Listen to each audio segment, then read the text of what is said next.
Untuk menjaga dan mempertahankan stabilitas harga di pasaran, pemerintah Kabupaten Banyuasin menggalakkan aksi penanaman cabai bersama agar bisa dimanfaatkan oleh kelompok tani untuk dijual ataupun konsumsi. Sebagai upaya untuk menjaga dan mempertahankan stabilitas harga di pasaran, pemerintah Kabupaten Banyuasin menggalakkan aksi penanaman cabai bersama dengan memanfaatkan lahan-lahan kosong yang ada di lingkungan di sekitar.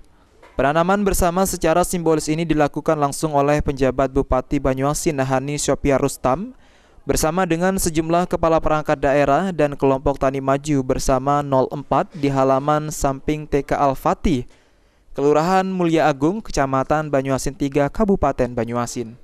Dengan ditanamnya bibit cabai, Hani berharap pada waktunya nanti cabai yang ditanam akan tumbuh subur dan bisa dimanfaatkan oleh kelompok tani untuk dijual ataupun konsumsi para anggota Poktan maupun lingkungan sekitarnya, sehingga dapat mengurangi pengeluaran sehari-hari.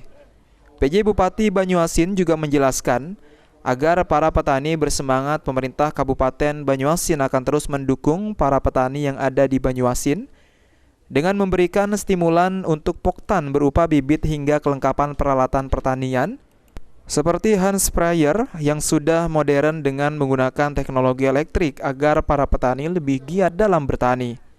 Baik, Pemkab Banyuasin akan mendukung bibit atau benih cabai. Tadi pun kami secara simbolis menyerahkan, dan selain itu juga kita mendukung untuk kelengkapan lain atau peralatan lainnya dalam rangka bercocok tanam, yaitu hand sprayer. Bahkan hand sprayer ini juga secara yang kita hibahkan, kita berikan ke petani dalam bentuk yang sudah modern, yaitu menggunakan teknologi elektrik ya. Lagi pakai tangan tapi sudah elektrik harus dicas. Jadi ini dalam rangka untuk memberikan semangat kepada kelompok-kelompok tani untuk menggiatkan, menggalakkan tanam cabai di lingkungan Kabupaten Banyuasin. Hani mengungkapkan selain cabai di lahan ini juga ada tanaman melon yang sudah menghasilkan untuk Poktan. Suryadi, PAL TV.